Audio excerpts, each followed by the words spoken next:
आज supreme court में जो हुआ वो सिर्फ एक रूटीन लीगल हियरिंग नहीं थी, बल्कि एक full blown constitutional face of था, जहां सवाल सिर्फ इतना नहीं था कि ईडी को रोका गया या नहीं, बल्कि ये था कि अगर एक इन्वेस्टिगेटिंग एजेंसी को अलिजेडली खुद स्टेट मशीनरी से ऑब्स्ट्रक्शन मिले तो उसके पास रेमेडी क्या बचती है।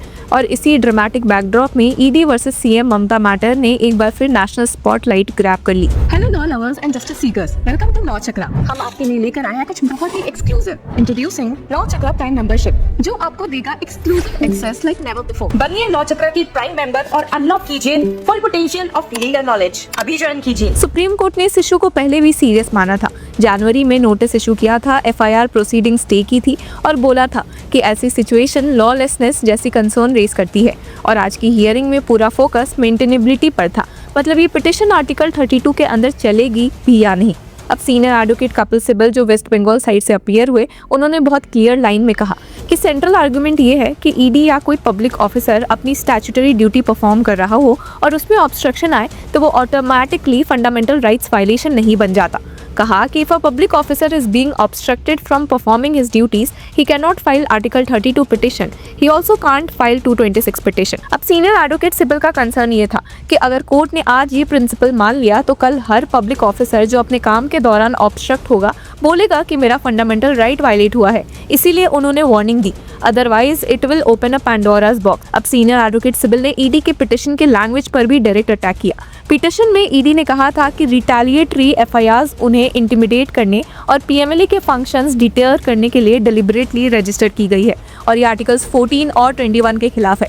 इस पर उन्होंने बहुत शॉक होते हुए कहा कि वेयर डू आर्टिकल्स 14 और 21 कम इन हियर। उनका कहना था कि ईडी खुद अपने पिटिशंस में यही कह रही है कि officers were acting strictly in discharge of statutory duties. तो जब सोर्स ऑफ पावर स्टैट्यूट है, कॉन्स्टिट्यूशन नहीं, तब वायलेशन भी स्टैट्यूटरी स्फेयर का हुआ, फंडामेंटल राइट का नहीं। उन्होंने ये भी पुश किया कि ही has no fundamental right to investigate, it is a statutory right and violation of that right is not violation of a fundamental right. अब ये आर्ग्यूमेंट लीगली काफी शार्प था क्योंकि ये डायरेक्टली आर्टिकल 32 की थ्रेशहोल्ड को चैलेंज करता है और आर्टिकल 32 तब इन्वोक होता है जब फंडामेंटल राइट वायलेशन हो। अगर राइट ही स्टैट्यूटरी है तो रेमेडी कॉन्स्टिट्यूशनल रिट नहीं, दूसरा लीगल रूट होगा।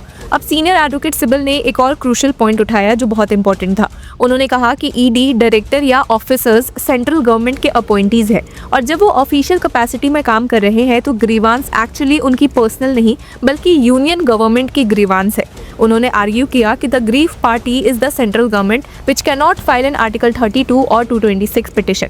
मतलब उनके हिसाब से इंडिविजुअल ऑफिसर अपनी पर्सनल कैपेसिटी में शायद कुछ लीगल एक्शन ले सकते हैं, लेकिन यहाँ ऑफिसर खुद कह रहा है कि वो ईडी ऑफिसर के रूप में एक्ट कर रहा है, किसी प्राइवेट सिटीजन के रूप में नहीं। इसलिए सीनियर एडवोकेट सिब्बल ने रिपीटेड सवाल पूछा, so where is the question of a fundamental right here. लेकिन हियरिंग का मोस्ट स्ट्राइकिंग पार्ट तब आया जब bench, specially justice Prashant Kumar Mishra ने स्टेट के रेमेडी थ्योरी पर पॉइंटेड क्वेश्चंस पूछा। जब सीनियर एडवोकेट सिब्बल ने ये सजेस्ट किया कि अगर ऑब्स्ट्रक्शन हुआ भी है तो स्टेट पुलिस को इन्फॉर्म किया जा सकता है, तब कोर्ट ने एक प्रैक्टिकल और बहुत ही सीधा सवाल थ्रो किया कि the same barges into an ED investigation and your idea of remedy for the ED is to go to the state government which is headed by the CM and inform them about it and seek a remedy। बस यहीं से hearing का temperature visibly बढ़ गया था। Court का concern simple था और फ्रैंकली कॉमन सेंस वाला था कि अगर एलिगेशन खुद स्टेट एग्जीक्यूटिव के टॉप लेवल के अगेंस्ट हो तो कंप्लेनेंट उसी स्टेट मशीनरी के पास जाके न्यूट्रल रेमेडी कैसे एक्सपेक्ट करे। बेंच ने ये भी इंडिकेट किया कि सेक्शन 66 ऑफ पीएमएलए का डिस्क्लोजर मैकेनिज्म शायद इस स्पेसिफिक सिचुएशन पर फिट नहीं बैठता, क्योंकि यहाँ दो अलग एलिगेशंस है। एक पीएमएलए इन्वेस्टिगेशन जो ईडी कर रही थी, दूसरा अलेज्ड ऑब्स्ट्रक्शन और रिलेटेड ऑफेंसेस जो इन्वेस्टिगेशन के दौरान हुआ। फिर आया वो पॉइंट जहां बेंच ने इंडिविजुअल ईडी ऑफिसर्स के स्टेटस को लेकर एक इम्पॉर्टेंट कॉन्स्टिट्यूशनल ऑब्जर्वेशन दी। जस्टिस मिश्रा ने कहा कि merely because at that point of time they are officers of the ED do they cease to become citizens of India. और फिर एक और question, just because they are officers of the ED they can not approach under article 32।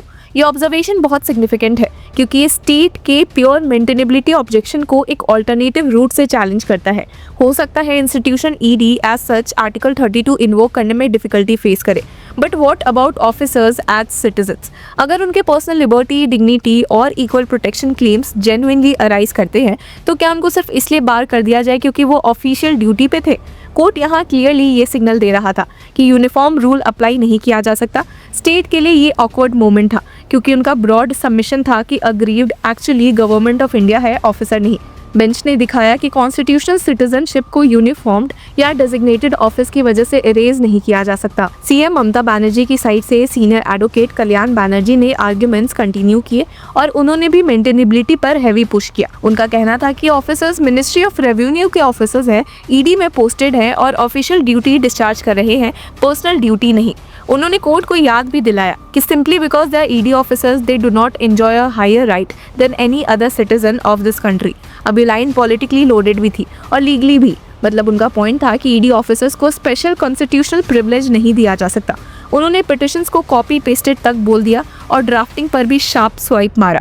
फिर जब ED side ने CBI investigation की prayer justify करने की बात की तो सीनियर एडवोकेट बनर्जी ने काउंटर किया, they have prayed that transfer the investigation to CBI. What is the foundation? They have not made any complaint.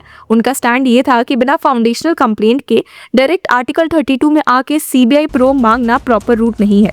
साथ ही उन्होंने ये भी स्ट्रेस किया कि डिस्प्यूटेड क्वेश्चंस ऑफ फैक्ट है और article 32 disputed factual controversy decide करने का नॉर्मल प्लेटफॉर्म नहीं होता। अब हियरिंग में कोर्ट रूम ह्यूमर भी आया और वही इस मैटर को और ह्यूमन बना दिया जब सीनियर एडवोकेट बनर्जी ने थोड़ा पॉलिटिकल फ्लेवर के साथ बोला कि 2 years 3 years they do not have anything just before elections they have. तब जस्टिस मिश्रा ने इमीडिएटली कॉशन किया, We did not hear this matter because election is around. The court does not want a political party to win an election. We do not want to be a party to a crime also. There is no timing for a decision. Don't argue on this. We know the timing of the request. अब ये remark important था क्योंकि court ने बिल्कुल clear कर दिया कि वो इलेक्शन ऑप्टिक्स के ट्रैप में नहीं आने वाला, ना वो किसी पॉलिटिकल पार्टी को बेनिफिट देना चाहता है, ना अलेज्ड क्रिमिनलिटी को इग्नोर करना। मतलब कोर्ट अपने आप को पॉलिटिकल बैटल फील्ड से डिस्टेंस पे रखते हुए लीगल इश्यूज को आइसोलेट करना चाह रहा था। फिर सॉलिसिटर जनरल तुषार मेहता ने भी एक टॉन्ट जैसा लाइन मारा कि parliament is on going and 4 eminent parliamentarians are here defending that this court should not go into such a serious issue. He has forgotten that he is not in parliament now. और court room में हल्की सी laughter वाली situation बनी but underlying issue serious ही रहा। तो viewers, इस case में और हियरिंग हुई है, बहुत बहसा बहसी सुप्रीम कोर्ट में देखने को मिली है और उन सब से जुड़े रहने के लिए की फॉलोइंग लॉ चक्र।